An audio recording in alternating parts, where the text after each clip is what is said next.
Épouse d'Afrique, petite reine noire, tu vas connaître des moments de gloire, car toutes les nations sont dans la confusion. L'Europe, l'Amérique sont dans la politique, mais Dieu est en Afrique, dans tes cœurs magnifiques. Lève-toi, ô Afrique, lève-toi, ô Afrique. La Bible déclare « Mon peuple périt par manque de connaissance ». Fidèles téléspectateurs, bonsoir et bienvenue à la table de la connaissance. Vous écoutez Les Voix du Sud et vous faites bien. Après le brillant exposé de notre consultant la semaine dernière sur la Reine du Sud ou encore la Reine du Midi, nous avons relevé quelques questions qui feront l'objet de cette nouvelle édition. Déjà, bonsoir révérend Dr Jean-Paul Bellet. Bonsoir mon frère, que Dieu te bénisse. Vous allez bien? Moi je vais bien. Moi également je vais bien, par la grâce de Dieu. Moi je vais toujours bien. Voilà, on espère également qu'à la maison vous vous portez bien et que vous êtes toujours bénis et édifiés à l'écoute de cette émission Les Voix du Sud. Comme je disais d'entrée de jeu, la semaine dernière, le révérend Dr Jean-Paul Bellet a essayé d'entrer davantage en profondeur dans ce sujet, la Reine du Midi ou encore la Reine du Sud. Et certaines personnes peut-être sont nouvelles sur la chaîne. Alors nous aimerons que le Dr Jean-Paul Bellet nous dise en quelques minutes, alors nous rafraîchisse la mémoire concernant cet exposé. Qu'est-ce qu'on doit retenir sur la Reine du Midi avant d'évoluer dans notre sujet? Oui, chers téléspectateurs, la semaine dernière, nous avons parlé du réveil de la Reine du Midi. Disons plutôt que nous avons introduit le sujet en posant des fondamentaux. Dans le message que nous avons reçu, il y a des choses sur lesquelles beaucoup de gens butent. C'est écrit, mais les gens ne comprennent pas ça. Donc il faut les apporter selon la lumière que le prophète lui-même nous a apportée de la part du Seigneur. Et pour ce faire, nous avons posé des bases. Qu'est-ce qui prouve qu'une chose dite est la vérité de la part de Dieu? Nous avons dit il faut qu'elle soit soutenue par la Bible, par le message, par l'histoire et tout autre document qui concorde avec la parole de Dieu. Parce que ce n'est pas parce que beaucoup de livres sont écrits qu'on va prendre n'importe quel livre pour dire n'importe quoi sur le dos de Dieu. Nous avons un fondement, la Bible et le message. À cela s'ajoute donc maintenant, n'est-ce pas, des livres scientifiques qui viennent soutenir ce que Dieu a déjà dit. Et c'est le travail de la Reine du Sud. Parce que quand on dit la Reine du Sud, c'est l'épouse de Christ qui est au Sud, la portion qui est en Afrique noire. Maintenant, l'épouse, Frère Branham nous a dit qu'elle consiste dans les 5 ministères, dont les Éphésiens 4. Et les Éphésiens 4 doivent donc se donner la peine de sonder les Écritures, d'étudier ce que Dieu nous a envoyé comme message, et aussi d'être au courant de ce qui se passe, par exemple, l'actualité, les informations, les événements modernes, tout ça, nous devons mettre ceci à profit pour pouvoir apporter au peuple un discours cohérent, un discours clair. La Reine du Sud, c'est l'épouse de Christ, comme nous l'avons déjà dit, la portion qui est en Afrique noire. Parce que c'est l'essentiel de l'épouse de Christ dans cette dernière ère dans laquelle nous vivons. Et nous avons aussi souligné qu'il s'agit, n'est-ce pas, du réveil de toute l'épouse de Jésus pour l'enlèvement, mais c'est l'Afrique qui est comme l'épicentre. Voilà, maintenant que nous sommes bien installés dans la pensée, on va poursuivre avec, comme j'ai dit, les questions que nous avons relevées. Tout d'abord, Dr Jean-Paul Bellet, est-ce que la reine du Sud ou la reine du Midi annonce la fin du monde? La fin du monde est déjà annoncée dans les Saintes Écritures. C'est vrai, le travail de l'épouse de Christ, c'est de reprendre, de répéter ce que la Bible a déjà dit, ce que le message a déjà dit. Mais quant à la fin du monde, elle est déjà annoncée. Maintenant, l'épouse, la reine du Sud, doit maintenant secouer, si je puis m'exprimer ainsi, secouer ceux qui croient, ceux qui ont reçu la parole de Dieu, pour qu'ils soient prêts. Parce que la fin du monde va arriver alors que l'épouse est déjà partie. Donc, l'événement le plus urgent que nous attendons là, c'est le départ de l'épouse pour la gloire. Et les autres choses vont suivre jusqu'à la fin du monde. Voilà, merci beaucoup, docteur. On va essayer de comprendre avec vous également quelle est la place de cette thématique que nous abordons depuis, à savoir la reine du Sud ou encore la reine du Midi. Quelle est sa place dans le plan de la rédemption? Dans le plan de la rédemption, la reine du Midi, sa position, c'est en fonction de ce dont nous avons déjà parlé, c'est-à-dire les dispensations. La reine du Midi a la mission de clôturer le message de Dieu pour les hommes sur la terre. Parce que la reine du Midi, justement, quand elle aura terminé son travail, elle va être enlevée avec toute l'épouse de Christ. Il n'y a pas les uns qui vont partir avant les autres. Donc toute l'épouse va être enlevée pour la gloire et le monde entrera dans le chaos. C'est ce message que nous annonçons au monde. Alors, en quoi consiste la connaissance de notre histoire telle que présentée? Est-ce qu'elle est utile au regard du salut des âmes, car la mission de l'Église au Seigneur Jésus-Christ consiste à gagner des âmes pour le royaume de Dieu? C'est une question que beaucoup de frères nous posent. Vous parlez du réveil de la reine du Sud. Qu'est-ce que ça a à voir avec le salut des âmes? Est-ce que cela apporte quelque chose de plus dans ma foi? Je vais répondre et dire oui.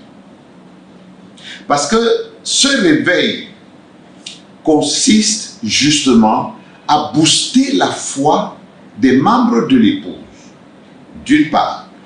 D'autre part, je l'ai cité la semaine dernière, le prophète qui dit que l'Afrique doit envoyer des prédicateurs en Occident. Si nous nous contentons du fait que nous avons reçu le message, nous sommes heureux, nous allons dans l'enlèvement. Mais il faut que les autres aussi des autres nations, des autres contrées, des autres régions, entendent ce même message. Ceux qui croiront, eux aussi feront partie de l'épouse. Ceux qui ne croiront pas, eh bien, ils entreront dans la tribulation.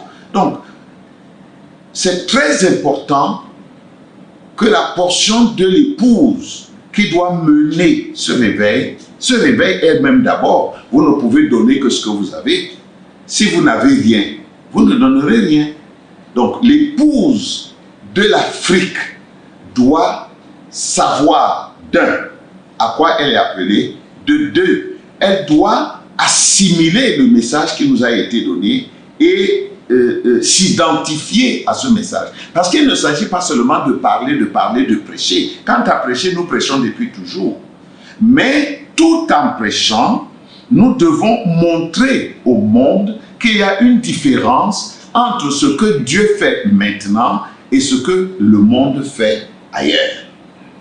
Au lieu que les gens soient plongés dans des choses, des choses inutiles, dans des choses honteuses, comme nous avons aujourd'hui toutes sortes de choses, n'est-ce pas, qui détruisent. Aujourd'hui, nos enfants vont à l'école pour apprendre la sexualité, des petits-enfants de la maternelle. Mais chez nous, en Afrique, nous n'acceptons pas ça, pour la plupart. Nous n'acceptons pas ça, parce que ce n'est pas cohérent avec la vie de Dieu, la vie spirituelle que nous connaissons de nos pères. Donc, c'est très important de connaître la vision de l'heure et de s'identifier à cette vision pour pouvoir faire ce que Dieu a dit que nous ferons. Alors, est-ce que rejeter, docteur Jean-Paul Bellet, rejeter le réveil de la reine du Midi, est-ce que c'est rejeter en même temps son salut? Pour un chrétien, je veux dire, de l'Afrique noire, est-ce que quelqu'un qui vous dira « je n'adhère pas à ce réveil », est-ce que cette personne-là rejette en même temps son salut? Non, non, non. Le salut, c'est une chose. Le réveil, c'est une autre chose. Quelqu'un peut être sauvé et dormir. Je prends l'exemple de la Vierge endormie, qu'on appelle généralement la Vierge folle. La Vierge folle est sauvée. Frère Branham nous a dit qu'elle est déjà sauvée. Mais elle doit être purifiée de son péché, d'avoir rejeté la vérité de son heure. Alors elle doit passer par les grandes tribulations. Ce qui fait que beaucoup de chrétiens passeront par la grande tribulation, tout simplement parce qu'ils ont rejeté le message de Dieu de l'heure. Parce que même le message que nous croyons a des phases, a des niveaux. À un certain moment, c'était le baptême au nom de Jésus qui était le message. Après, ça a évolué, la divinité de Jésus-Christ, le vrai baptême du Saint-Esprit dans l'âme sans sensation. Tout ça, c'est des phases du message. Et Dieu évolue avec nous selon que nous évoluons avec la parole. Maintenant, quand on arrive à un niveau, ceux qui ont accepté la précédente vérité, parmi eux, il y en a qui n'accepteront pas la vérité suivante. Frère Branham nous a dit que la révélation est progressive. Donc aujourd'hui, nous sommes révélés sur une chose. Demain, nous serons révélés sur une autre chose. Celui qui ne croit pas ce que nous aurons pour révélation demain, ne croira pas, ne sera même pas du nombre de ceux qui croiront ce qui viendra après demain. Donc, la révélation, on doit la suivre à chaque niveau, à chaque pas. Maintenant, si on s'arrête en chemin, on arrête aussi son évolution. Ça ne veut pas dire qu'on est perdu, ça veut simplement dire qu'on n'aura pas les bénéfices de ce que Dieu a donné après. Mais parlons justement du salut, parlons de l'enlèvement. Ceux-là peut-être qui ne voudront pas accepter ce réveil-là, parlant de l'enlèvement maintenant, est-ce que vous pensez que ces personnes-là peuvent faire partie de l'enlèvement, ayant peut-être accepté de croire le message de William Branham, allant dans une église du message, mais ayant rejeté ce réveil de la reine du Midi dont nous parlons? Je crois qu'il y aura des gens qui seront sauvés qui n'ont même pas reçu le message de William Branham. Oui. Je le crois comme ça. Maintenant, parmi ceux qui ont reçu le message de William Branham, certains seront sauvés, d'autres seront perdus. Oui. Parce que recevoir le message ne veut pas dire s'asseoir dans une église où on prêche le message, ou alors dire que je crois le message, ou alors avoir un lot de brochures. Non. Recevoir le message, c'est s'identifier au message, c'est devenir une portion avec une partie du message. Oui. Donc, ceux qui sont devenus réellement une partie du message, il appartient à Dieu de décider de qui va dans l'enlèvement et de qui n'y va pas. Parce que même ceux qui aujourd'hui embrassent la vision du réveil, du dernier réveil, il y en a qui iront en enfer. Il y en a qui iront au ciel. Voilà. Ok, le réveil donc c'est la question. Le réveil de la reine du Midi. On aimerait savoir quel est son apport. Son importance, voilà. Oui. Quelle est son importance pour l'Église actuelle? Voilà, son importance c'est quoi? Premièrement, de tenir l'épouse de Christ et veiller sur les promesses. Parce que Dieu ne traite qu'avec sa parole. Et ce sont ces paroles de Dieu qui sont la prophétie de Dieu. Il y a beaucoup de prophéties qui forment la prophétie. Maintenant, si quelqu'un rejette certaines prophéties et croit d'autres, ça veut dire qu'il a cru la parole en partie. C'est exactement comme la Vierge folle. Est-ce qu'il va aller dans l'enlèvement? Je ne peux pas me prononcer pour ça parce que c'est de la discrétion de Dieu qui ira dans l'enlèvement. Est-ce qu'il sera sauvé? Oui, il peut être sauvé. S'il croit vraiment de tout son cœur, s'il est sincère, il sera sauvé. Mais l'apport de cette vision, c'est d'amener ceux qui croient, les croyants, de les amener à une connexion profonde et personnelle avec le Seigneur. De deux, amener l'épouse de l'Afrique noire à accomplir sa mission. Dieu nous a donné une mission. Si nous ne l'accomplissons pas, c'est lui le maître, c'est lui qui sait comment il va rétribuer chacun. Mais nous avons, nous, le devoir de faire ce que Dieu nous a dit de faire. Frère Branham dit, si Dieu vous dit de faire une chose, faites-la. Donc, notre devoir, c'est d'obéir à la parole et d'avancer avec elle. Celui qui dit, je ne crois pas ça, c'est son affaire avec Dieu. Nous, nous sommes les juges de personne. Est-ce que vous pensez qu'avant justement ce réveil, avant qu'il n'y ait cette vision du réveil de la Reine du Midi, est-ce que vous pensez que le message en Afrique était, excusez-moi du terme, incomplet? Est-ce que le message était incomplet? Tout dépend de ce qu'on entend par le message. Si le message, c'est les prédications des prédicateurs et les brochures que nous lisons, le message a toujours été complet. Oui. Mais si, par message, nous entendons la portion, le groupe, les quelques personnes, je dis quelques parce que le monde a des milliards et des milliards. Bon. Donc, si c'est le groupe de ceux qui ont accepté toute la parole, tout le message de Christ, ça veut dire que jusqu'à présent, ce n'est pas encore complet. Donc, l'épouse de Christ n'est pas encore complète. Et c'est à cela que travaille, n'est-ce pas, la Reine du Midi, pour que l'épouse soit complète. Oui. Voilà. Est-ce qu'après ce réveil de la Reine du Midi, il y aura d'autres choses, il y aura d'autres réveils ou alors d'autres événements qui cadreront toujours avec l'évolution de la parole? Il y a, après le réveil de la Reine du Sud, il y a un autre réveil. Mais ce réveil-là ne concerne plus les nations. C'est le réveil qui retourne en Israël. Nous avons dit que le soleil, arrivé à l'ouest, doit rentrer à l'est. Et c'est pendant son retour à l'est que le sud est visité. Maintenant, le réveil va rentrer à l'est parce que les gens de l'est, c'est-à-dire les Israélites, ils vont recevoir le même message que nous prêchons aujourd'hui et ils recevront le même baptême du Saint-Esprit que nous prêchons aujourd'hui. Il s'agit des 144 000 des 12 tribus d'Israël. Donc il y a un réveil qui doit venir, mais qui ne concerne plus les gens des nations. Voilà, merci Dr Jean-Paul Bellet. Vous nous avez fait comprendre également la semaine dernière dans votre exposé que le message, comme vous venez de le dire, a évolué au cours des âges. Bon, maintenant, lorsque le message est arrivé chez les japhétistes, comme vous avez dit, ils ont rejeté ce message. Au temps de William Branham, Frère Branham dit que l'Amérique a rejeté le message et il s'est tourné vers l'Afrique. Est-ce que vous pensez que nous également, cet événement peut se produire? Est-ce que nous aussi, on peut rejeter notre réveil? Est-ce que ça peut arriver, Dr Jean-Paul? Une très bonne question.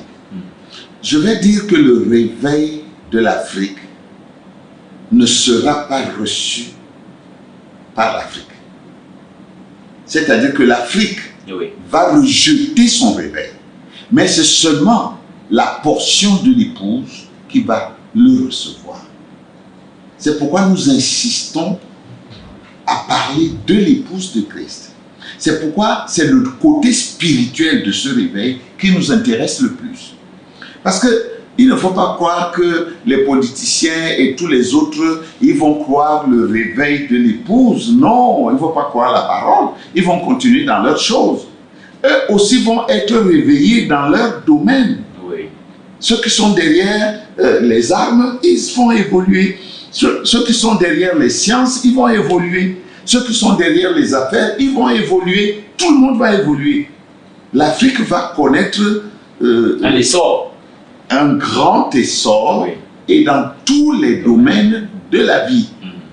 Mais ce qui nous concerne et qui nous intéresse tout particulièrement, c'est l'épouse qui doit s'accrocher à la parole de notre vie, de notre heure, pardon, Oui. c'est-à-dire au message de l'heure, pour ne pas entrer dans la tribulation avec les autres. Voilà. Alors, docteur Jean-Paul, pour sortir de cette émission, qu'est-ce que vous pouvez dire à nos téléspectateurs, ceux-là qui nous regardent, concernant cet enseignement sur la reine du Midi? Qu'est-ce que je dirais? Je dirais simplement, au lieu de rejeter, à peine on a entendu, il vaut mieux, je ne dis pas qu'il faut accepter, non, mais je dis il faut se calmer, Oui. sonder les Écritures, sonder le message, sonder l'histoire et voir si ces choses sont vraies ou pas. Et j'ai confiance que Dieu lui-même va révéler à ceux qui doivent être révélés. Parce que Frère Branham dit, si Dieu ne vous a pas appelé pour voir, vous ne verrez jamais. Donc ceux qui sont prédestinés à voir verront. D'où le réveil n'est pas pour tout le monde. Non, non, le réveil n'est pas pour tout le monde. Le réveil de l'épouse n'est pas pour tout le monde. Oui. Chacun qui est de ce groupe-là saisira la vision Oui. et suivra. Merci beaucoup, docteur Jean-Paul Bellet. Nous sommes arrivés au terme de cette édition. C'était les questions-réponses pour davantage comprendre l'exposé qui a été apporté la semaine dernière. On va toujours le dire, si vous avez des questions ou des préoccupations, bien vouloir les noter et nous les envoyer au numéro qui s'affiche au bas de votre écran ou alors sur nos différentes plateformes. Laissez tout simplement un commentaire. Nous allons relever ces différentes questions et nous y reviendrons dans nos prochaines éditions. Docteur Jean-Paul, merci beaucoup d'avoir honoré cette invitation. C'est moi qui vous remercie et je remercie tous les téléspectateurs qui nous ont encore suivis aujourd'hui. Que Dieu les bénisse et je leur donne rendez-vous pour les prochaines éditions. Voilà, merci également à toute l'équipe qui nous a accompagnés dans la réalisation de cette production. Comme j'ai dit, on va se donner rendez-vous la semaine prochaine, plus précisément dimanche, lorsqu'il sera 20 h pour un nouveau numéro, Les Voix du Sud. Portez-vous bien et que le Seigneur dans sa grâce vous bénisse. Shalom. Épouse d'Afrique, petite reine noire, tu vas connaître des moments de gloire, car toutes les nations sont dans la confusion. L'Europe, l'Amérique sont dans la politique, mais Dieu est en Afrique, dans tes cœurs magnifiques. Lève-toi, ô